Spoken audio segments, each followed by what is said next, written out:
I, 28, female, have been married to my husband, 29, male, for 4 years. We met through a common friend and started dating 6 years back. And after 2 years of dating, we believed that it was finally time to get hitched. A little over a year ago, I found out that I was pregnant, and 4 months back, I gave birth to my daughter. Everything was perfect. Our families got along well, and my in-laws seemed to really like me too. My sister-in-law, 25, female, in particular, was very close to me, and we would go out for brunch almost every other weekend. She'd been married for 2 years and had been trying for a baby for almost a year, but with no such luck. So when my husband and I got pregnant without even intending to, she got herself checked and found out that she was infertile. We felt terrible for her and tried to be low-key about the baby and the pregnancy whenever we were around her. But it was she who would take an interest in it. She told me that she was happy for me and her brother, so we didn't need to downplay our excitement around her, as that would only make her feel guilty. Her husband was very supportive of her throughout, and so were we, because she'd always been a sweet person. And it sucked that she wouldn't get to experience pregnancy, especially when she'd been trying for so long. We tried our very best to be nice to her because she was suffering, and she seemed to be okay with us as well. I've been staying at home with our daughter since I'm on maternity leave, but my husband's company unfortunately does not offer paternity leave, so he still has to go out for work. It's difficult to do everything by myself, so I've been looking into nannies because I thought it'd be a good idea to start phasing my daughter into it for when I eventually have to go back to work. In the meantime, since I haven't found a nanny yet, I sometimes used to ask for help from either my mother-in-law or my mother. If my mother wasn't available, then my mother-in-law, and vice versa. I've always had a good relationship with my mother-in-law and didn't think that inviting her to my house to watch her granddaughter for some time was nothing out of the ordinary. And my husband was okay with it too. But that was until 3 days ago, when my mother-in-law did something literally psychotic. Last week, my husband left for a business trip that he returned from only yesterday. On this particular day, I was in the shower and I left her with the baby in the living room. But when I was done showering and came out to check on my daughter, I realized that the house was empty and my mother-in-law was nowhere to be seen. Neither was my daughter. So in a state of panic, I called her up to ask if they'd gone out for a walk, but she declined my call and instead sent me a text saying that she decided to take my baby away so that the more deserving woman could have a baby instead, referring to my sister-in-law. The message also stated that she didn't believe I was competent enough to be a mother in the first place, and that the universe had probably made a mistake by letting me get pregnant and making my sister-in-law infertile. But she was going to correct that mistake now herself. She said that I was no good of a mother. So she was giving away my daughter to her daughter because apparently she deserved a baby more than I did. I was livid that she'd done such a thing and instantly called the police to report what had just happened. I still remember literally shivering even though it was summer because I was terrified of what would become of my daughter, and I kept kicking myself for letting my mother-in-law watch her. I told the cops to get to my sister-in-law's house directly because that's where I suspected my daughter would be, and even drove myself there, but we didn't find either of them. Then we decided to go to my mother-in-law's house, where I found my father-in-law looking absolutely lost when he saw the police car behind me. I tried to explain the situation to him as quickly as I could and asked him if he knew anything that could help us locate them. Luckily, my father-in-law came to the rescue and told me that he had overheard his wife speaking to his daughter on the phone about a hotel nearby, but she had refused to elaborate when he'd asked her about it. He hadn't thought much of it at the time, but when we asked him, he recollected the name of the hotel and even led us there. And we found my mother-in-law and sister-in-law hiding out there with my baby. They were screaming and cursing at me, even as they were being placed under arrest, and it was insane to think that I'd ever let these women into my life and my home. I don't know what their plan was, probably to hide out in the hotel for a few days and then leave. I don't care anymore either. All that matters to me is that I have my daughter back. I was really glad that my father-in-law chose to help me despite being well aware of the repercussions. He knew that his wife and daughter would definitely be facing time for what they did because it was literally kidnapping, but he chose to help me and lead me to the hotel. He could have withheld that information if he wanted to save his wife and daughter, but he didn't, and I'm so incredibly thankful for it. I called my husband up immediately after I got my daughter back, drove home, and told him what had happened. I didn't spare any details, and after I was done, he was silent for a while and then told me that he'd talk to me once he came back home and would take the next available flight. But due to a storm, he wasn't able to come back until yesterday. I did think his reaction was really weird, but didn't say much since it was, after all, his mother and sister who had done something so horrible. And of course, he needed time to process things. But yesterday, he came back home and he was really quiet the entire time. Finally, not being able to take it anymore, I ended up asking him if he had anything to say at all about what happened. I just couldn't tolerate the silence any longer. And I guess I shouldn't have asked at all because he told me that the first thing he did after his flight landed here was that he went to the prison that his mother and sister were being held in, awaiting trial. He told me that he was devastated after he'd spoken to his mother and couldn't even bring himself to believe that something of that sort had happened. His mother had been sobbing while explaining to him that whatever she and her daughter had done was out of grief and they regretted it. She was practically begging him to help her out of this place because she'd realized her mistake and was ready to do whatever it took to make things right.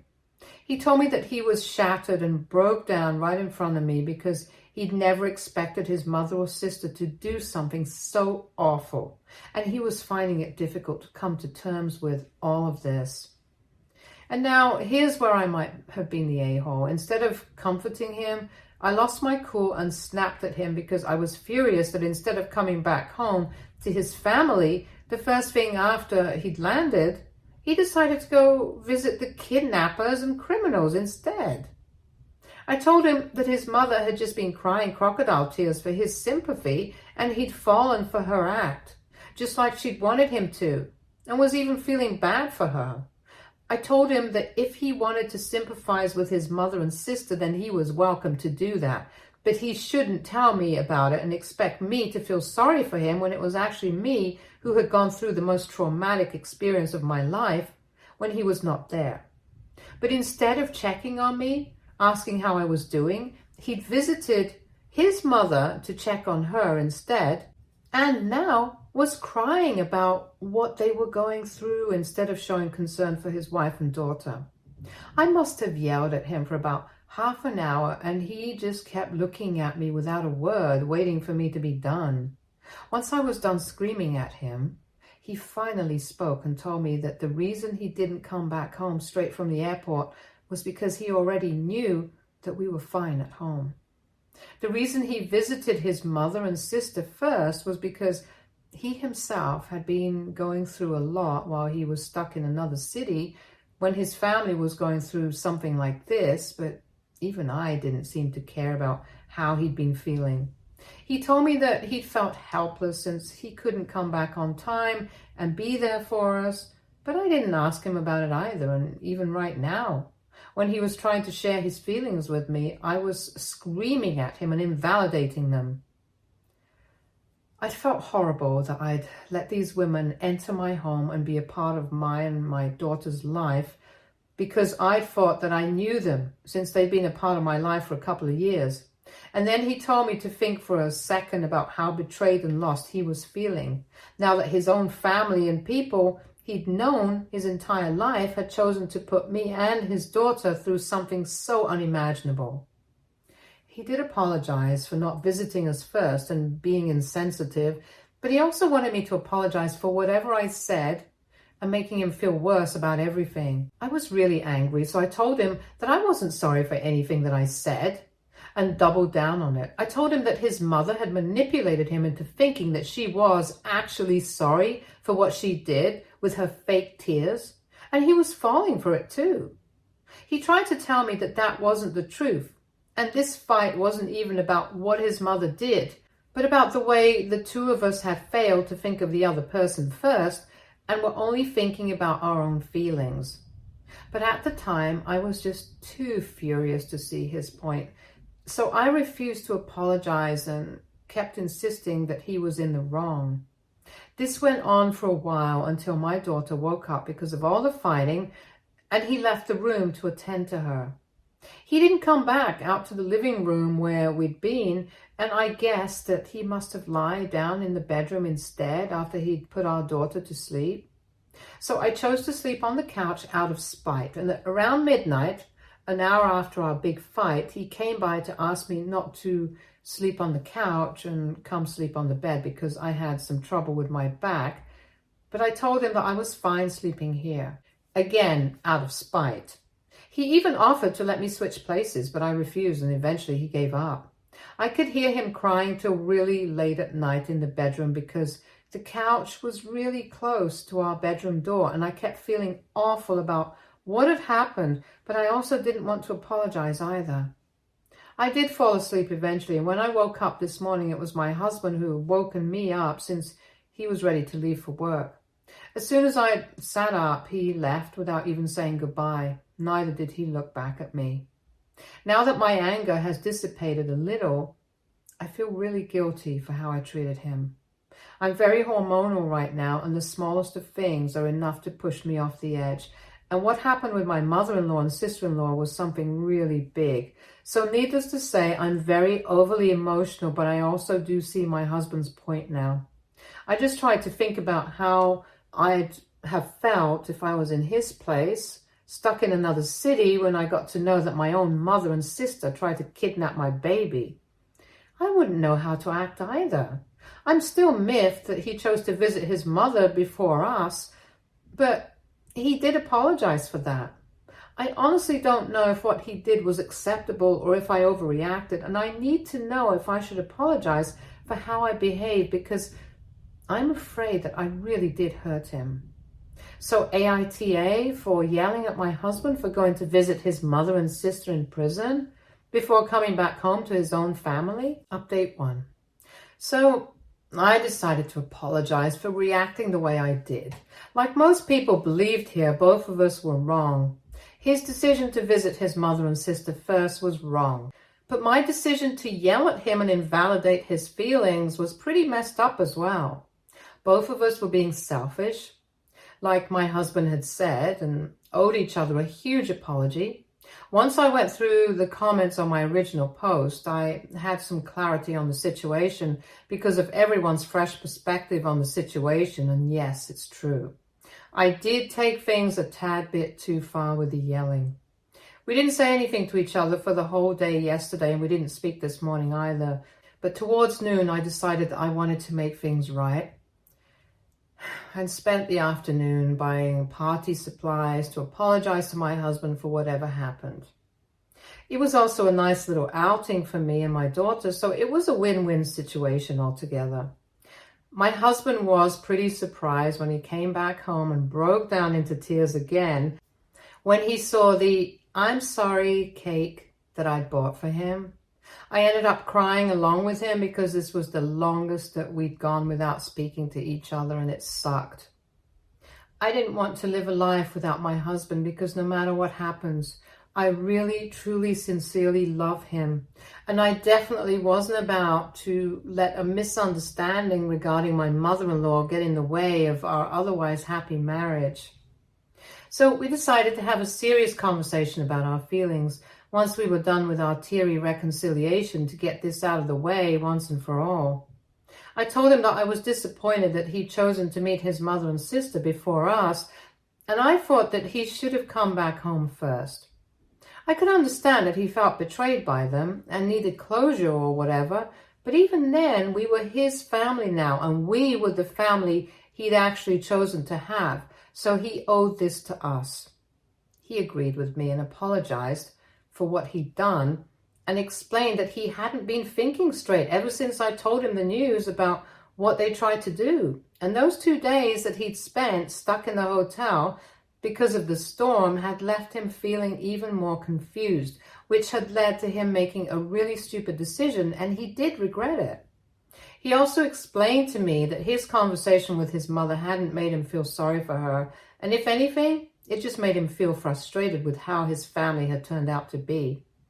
He'd been very upset that I'd accused him of letting his mother manipulate him with her tears, because for him, nothing came above the safety and well-being of his family, and he'd never compromise on that, not even for his own mother's sake.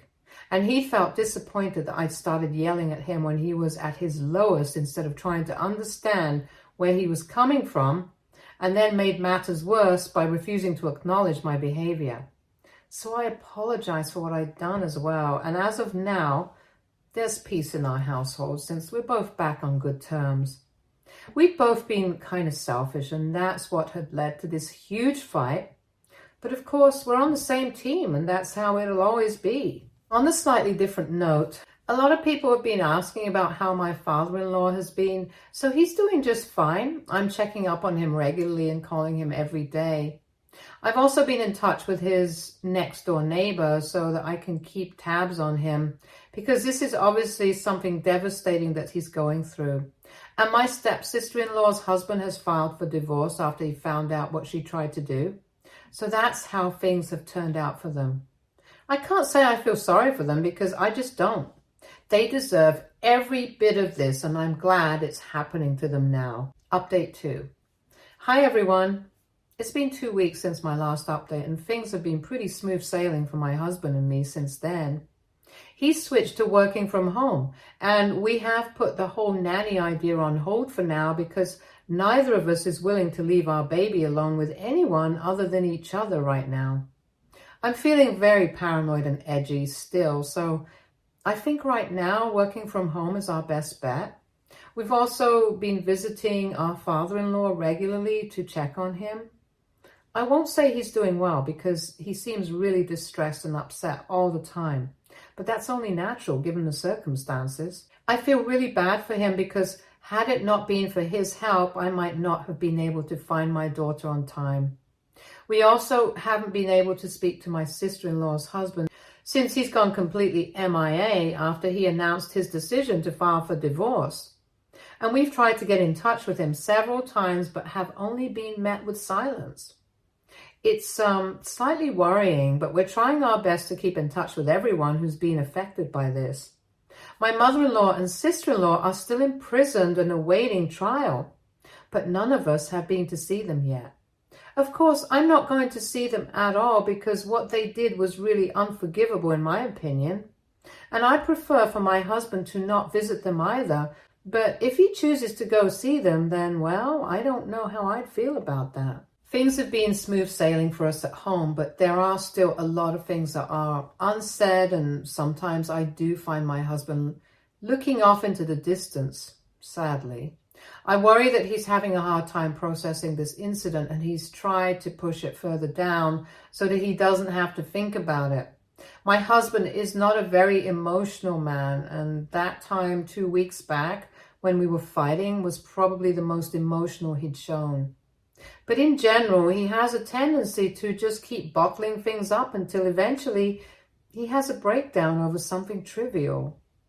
It's happened a couple of times before, and every time it does, he's an emotional wreck for the next few days. I've tried to push him to seek help for it and learn how to deal with his emotions, but he insists that he's fine. I just don't want him to suppress his feelings this time around as well, because what has happened is pretty significant to say the least. And if he has a breakdown over this, then it definitely won't be a small one, or one that he'd be easily able to move on from. I want to talk to him about how he's feeling, and I've tried, but he dismisses it, saying that he'll be fine. But I know him, and I know he won't be fine. I need a way to talk to him about this without being insensitive. So any advice about how to deal with this is welcome. Update 3. Okay, I took the advice that most people here had and decided to just rip off the Band-Aid. I couldn't afford to let him spiral and suffocate by himself, and I absolutely needed to talk to him before his mental health got worse. So last night, after we put our daughter to sleep, I decided to confront him and talk to him about how he'd been feeling. He couldn't just keep running away from his feelings and keep hoping that he'd be able to leave them behind somehow. He was resistant at first and tried to dismiss my concerns yet again, but I told him that he needed to talk to me and verbalize his emotions, or else he'd be trapped in his own head, and that's as unhealthy as it gets. He went quiet for a while, and I waited for him patiently to start talking. About 3 minutes and a few deep breaths later, he told me that he'd been feeling numb for the past few weeks. Ever since he'd found out about what his mother had tried to do, he'd felt a whirlwind of emotions. Initially, he'd felt it all from anger to frustration to betrayal to sadness, and even while we were fighting, he was in constant emotional turmoil. But now that all that was done with and some time had passed, all his feelings had been replaced by this vacuum. Spending time with us made it a little tolerable, but he was still struggling to make sense of things. He couldn't believe that his mother, a woman he'd loved and admired his entire life, had attempted to do something so extreme. And that his little sister, despite all the love and affection he'd showered her with throughout his life, had tried to abduct their baby. He'd always been close to his family, but he'd made up his mind nevertheless that he was never going to see any of them again. Also, the fact that he hadn't been here for us when it happened was making him feel really guilty. And he just said that maybe it was because of this incident that he'd begun to feel really empty and useless. After he was done, I had tears in my eyes because my husband had been so strong for so long now. I didn't speak much, but I told him that he needed to talk to a professional to deal with this adequately, and for the first time, he agreed to it. We hugged for like 10 minutes after that and then went to sleep. We've started looking for mental health professionals near us already, and I'm also planning to speak to my father-in-law soon enough regarding this because I truly want the best for both of these wonderful men. I just really hope things get better for us in the future. Stay tuned for more stories from Argo Relationships.